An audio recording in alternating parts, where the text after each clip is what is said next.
Si vous prenez l'habitude d'observer les êtres humains et ce monde dans son fonctionnement, vous remarquerez quelque chose d'évident, c'est que nous vivons dans un monde avec des règles.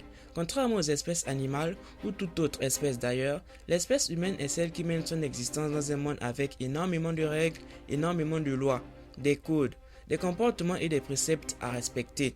Mais en analysant de plus près tout ce maelstrom de règles, on peut constater que bon nombre d'entre elles sont tout simplement stupides et dénuées de sens, ne favorisant pas notre évolution et nous empêchent grandement de mener une vie saine et heureuse, nous privant pour certains de notre liberté.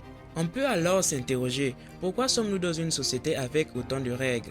Pourquoi vivons-nous dans un monde avec autant de lois que nous devons respecter à la lettre, sans que nous n'ayons notre mot à dire, quand bien même ces dites lois nous seraient préjudiciables? Le sujet étant un peu ambigu, je vais nettement commencer par un exemple pour faciliter sa compréhension.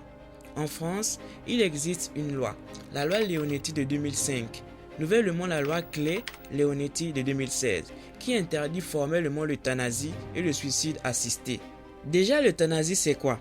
L'euthanasie est une pratique qui consiste à provoquer la mort d'un patient pour des raisons médicales. Pour faire simple, si tu es atteint d'une maladie grave et incurable qui te fait atrocement souffrir et subir des douleurs insupportables, si tu en viens à demander qu'on provoque ta mort, donc qu'on te tue, eh ben, c'est ça l'euthanasie. Et c'est plutôt logique que des patients dans cette situation puissent être amenés à faire ce genre de demande, puisque d'abord, ils ont une maladie qui ne pourra jamais être guérie. Ensuite, cette maladie leur fait incroyablement souffrir, donc leur vie sur Terre se résume à avoir mal en attendant de mourir. Ils en viennent donc à la réflexion, pourquoi souffrir en attendant ma mort si je peux mourir tout de suite? Enfin bref, vous comprenez le concept. La stupidité et la défaillance de cette loi est qu'un être humain qui souffre à cause d'une maladie incurable n'a même plus la liberté de choisir de mettre fin à sa propre vie pour abréger ses souffrances. Par exemple, en 2020, un patient souffrant d'une maladie orpheline incurable, M. Alain Koch, alla jusqu'à écrire une lettre au président de la République, Emmanuel Macron, en lui demandant le droit de mourir dignement, de partir en paix. Pour cause, il n'en pouvait plus de subir cette agonie obligée par la loi Leonetti. J'avais été stupéfait par cette actualité à l'époque. Je me souviens m'être dit, mais dans quel monde vit-on, où un homme n'est même plus libre au point où il n'a même plus le libre arbitre sur sa propre vie? Je veux bien croire que ces lois ont été instaurées à l'origine pour garantir notre bien-être. Ok, mais dès le moment où l'on se rend compte que leur seul effet dans nos vies est de maintenir la souffrance, pourquoi ne les change-t-on pas? Vous l'aurez compris, lorsque l'on met en avant la question pourquoi vivons-nous dans un monde avec autant de règles, son explication ne se réfère pas à, par exemple, pourquoi la loi dit de ne pas tuer ou de ne pas voler son prochain. Non, on n'est pas des anarchistes ici, enfin je présume. Pour ce genre de questions, on n'a même pas besoin d'une quelconque loi ou d'un quelconque gouvernement. En tant qu'êtres humains, nous avons tous une conscience et connaissance du bien et du mal. Nous pouvons donc faire preuve de bon sens. Bon, à part si tu as été élevé par des psychopathes qui t'ont tout enseigné à l'envers et t'ont fait croire que si tu ôtais par exemple la vie d'un individu parce qu'il t'a simplement regardé de travers, c'était normal. Là, c'est une toute autre histoire et tu ferais mieux de consulter. La réelle explication de ce questionnement, c'est pourquoi acceptons-nous des lois et des règles qui, au lieu de favoriser notre épanouissement et bonheur, nous asservissent et avantagent notre malheur. Comme l'exemple cité sur la loi en rapport à l'euthanasie. Si tu n'as toujours pas pris conscience de l'illogisme de cette loi, mets-toi à la place d'un de ces patients et imagine-toi simplement être atteint d'une maladie incurable. Bien sûr, ce n'est qu'une mise en situation et je ne te le souhaite pas. Imagine que cette maladie te fait incroyablement souffrir. Imagine-toi vivre une torture sans fin. Attention, j'espère que tu es toujours en train de t'imaginer. Et que la seule solution pour mettre fin à toutes tes douleurs, c'est de mettre fin à ta vie.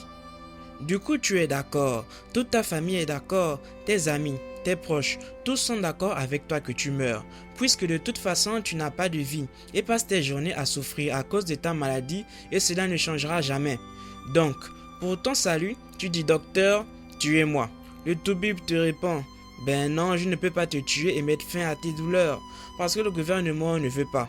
Ils veulent que tu continues à souffrir, donc sois gentil s'il te plaît, souffre en silence et ferme ta gueule, car tu n'es même plus maître de ta propre vie. D'abord, si nous existons dans un monde avec autant de normes, c'est tout simplement parce que ces règles garantissent notre survie et notre bien-être. Du moins, c'était censé être leurs principaux objectifs. J'explique. Il y a des lois sur tout dans ce monde.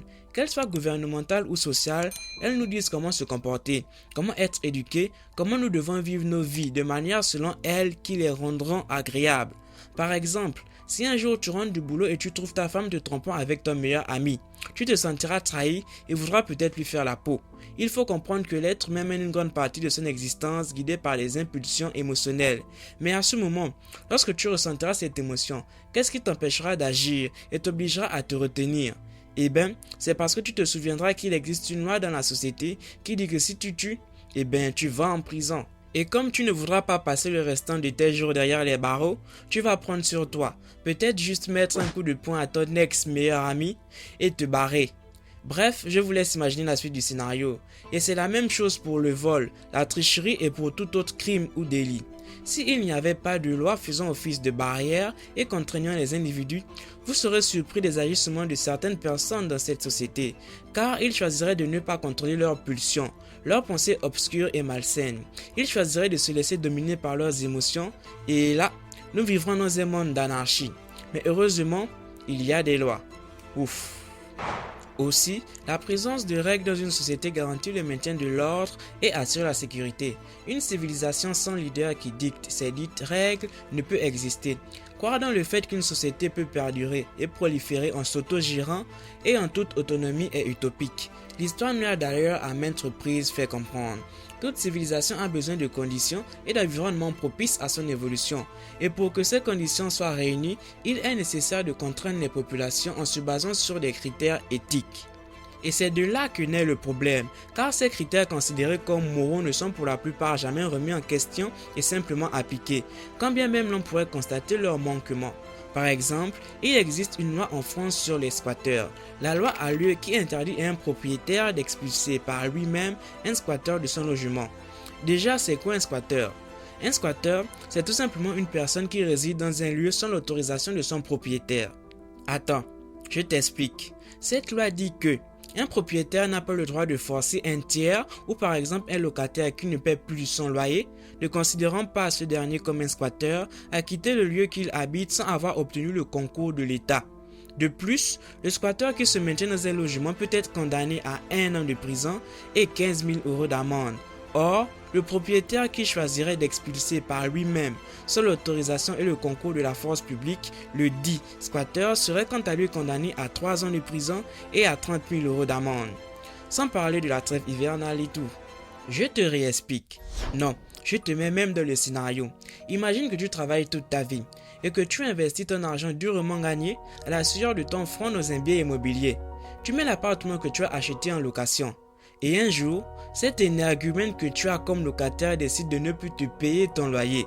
Tu ne peux pas foutre cette personne dehors, car la loi te l'interdit. Et le comble, c'est que si tu choisis quand même d'obliger cette personne à quitter ton domicile, c'est toi qui feras 3 ans de prison et payeras 30 000 € d'amende. Donc tu te fais condamner. Et en plus, ta punition à toi qui est dans ton droit et en toute légitimité est plus lourde que l'individu qui vit chez toi en toute illégalité, qui, lui, s'il se faisait sanctionner, prendrait 1 an de prison et 15 000 € d'amende. Mais où est la logique dans tout ça? À quel moment ce genre de lois sont-elles pragmatiques lorsqu'elles favorisent le bien-être d'êtres humains malveillants et sans scrupules au détriment de leurs honnêtes congénères? Je veux bien croire que le but des personnes ayant instauré cette loi était de protéger tous les citoyens pour qu'ils ne se retrouvent pas injustement dans la rue. Mais est-ce logique dans ce monde de se faire voler son propre bien et de subir par la suite une punition pour l'avoir réclamé? Je peux citer un exemple concret parmi des milliers d'ailleurs et récents, celui de Megan Lombard. Megan est une jeune femme de 24 ans qui a hérité de la maison de sa mère après son récent décès. Sauf que sa mère avait loué son domicile à un individu qui décida de ne plus payer son loyer quelque temps avant sa disparition. Donc elle se retrouve avec le dossier que sa mère lui laissa, dans lequel elle avait entamé les démarches judiciaires pour l'expulsion. Sauf qu'elle n'a plus de travail et pas d'endroit où vivre. Donc elle se retrouve à la rue, tandis qu'un individu qui profite de règles défaillantes vit dans sa propre maison. À ce jour, cela fait 15 mois que le loyer n'est plus payé. Car en pratique, démarrer des procédures judiciaires, c'est un calvaire. Si vous êtes habitué aux démarches administratives, vous comprendrez. On sait quand ça commence, mais on ne sait jamais quand ça finira. C'est le résultat d'une civilisation médiocre. Enfin bref, Si cela vous intéresse, je vous invite à faire vos propres recherches sur cet exemple. Et si vous avez envie de vous marrer, vous pouvez feuilleter différentes lois, avoir un regard observateur et analyser différentes règles de notre civilisation. Vous constaterez que la plupart sont irraisonnables et asservissantes. C'est pourquoi cet Augustin dit, je cite, « Oserons-nous dire que ces lois sont injustes, ou plutôt qu'elles ne sont pas des lois, car à mon avis, une loi injuste n'est pas une loi. À une loi injuste, nul n'est tenu d'obéir. » Ou encore Martin Luther King, je cite, « L'obéissance aux lois justes n'est pas seulement un devoir juridique, c'est aussi un devoir moral. Inversement, chacun est moralement tenu de désobéir aux lois injustes. » Si tu es un anarchiste et que tu tombes sur cette vidéo, ben calme ta joie. On peut très vite penser que de tels propos incitent à la désobéissance civile. Et même si c'est le cas, il faut prendre en compte le contexte et l'époque. Par exemple, dans l'Allemagne de Hitler, tous les agissements et atrocités commis par ce dernier étaient constitutionnellement légaux. Et au contraire, il était illégal de venir en aide à un juif de cette même Allemagne de Hitler. Pourtant, avec une morale pragmatique d'être humain, on en déduirait que ces actes étaient inhumains. Et cela exigerait à tout individu qui aurait vécu en Allemagne de cette époque d'aider ses semblables juifs, même si c'était illégal et à enfreindre ces lois aberrantes. De même, avec M. Martin Luther King, nous étions dans une époque de ségrégation. On comprend mieux de tels termes. Qu'à cela ne tienne, l'époque change peut-être, mais nos mœurs sont bien loin d'avoir autant changé, contrairement à ce qu'on veut nous faire croire dans nos sociétés. Le sujet de cette vidéo, c'est pourquoi sommes-nous soumis à autant de règles qui au final nous sont défavorables. Donc, comprends que ce monde est injuste. Mais si tu ne le savais pas, je te l'apprends. Mais alors, comment fais-tu pour t'en sortir et mener une existence saine lorsque tu te rends compte d'une telle injustice? Tu ne peux pas tout simplement dire « Bon, la vie est injuste, ce monde est cruel, donc je ne respecte plus aucune règle et je fais ce que je veux. Je ne travaille plus, je ne respecte plus personne, je ne paye plus les impôts. » Non, tu n'arriveras à rien de cette façon. Tu ne peux pas non plus agir en te disant « Je vais passer ma vie à manifester pour faire entendre mon mécontentement. » Car cela ne servira à rien de toute façon. Je me demande toujours ce qu'ils ont dans la tête les gens qui passent leur temps à manifester. Non, on ne change pas le monde avec la contestation, de belles paroles et de beaux arguments. On le fait avec des actions concrètes, avec du pouvoir et de l'argent. Il n'y a que les immatures qui essaient toujours de changer le monde qui les entoure. Les sages, eux, essaient de changer rien d'autre qu'eux-mêmes. Et c'est ce à quoi tu dois aspirer. Si tu veux avoir une meilleure vie, à l'image de celle que tu penses mériter, tu dois être au-dessus de toutes ces lois et règles, injustes ou non. Comme l'a dit un penseur, la civilisation avait trop de règles pour moi. Alors j'ai fait de mon mieux pour les réécrire. Si tu veux être capable de réécrire les règles de ta vie à ton avantage, il ne te suffira pas de nager à contre-courant. Tu dois réussir à avoir ce que les puissants possèdent et qui les place au-dessus des lois. On peut citer le pouvoir, l'argent, les contacts, bref, le plus important de tous, c'est le savoir, l'intelligence, la capacité à utiliser son cerveau, émettre une pensée critique et façonner le monde à une image qui nous sied. Car le savoir, c'est le pouvoir, donc tu dois travailler sur toi, devenir ta meilleure version de jour en jour et développer ton esprit critique. Il en va de ta responsabilité personnelle de te battre pour avoir la vie que tu mérites, sinon tu la subiras. Bien sûr, ta liberté s'arrête là où commence celle d'autrui. Mais seule la connaissance te permettra de ne plus être la victime d'un système bourré de lois illogiques.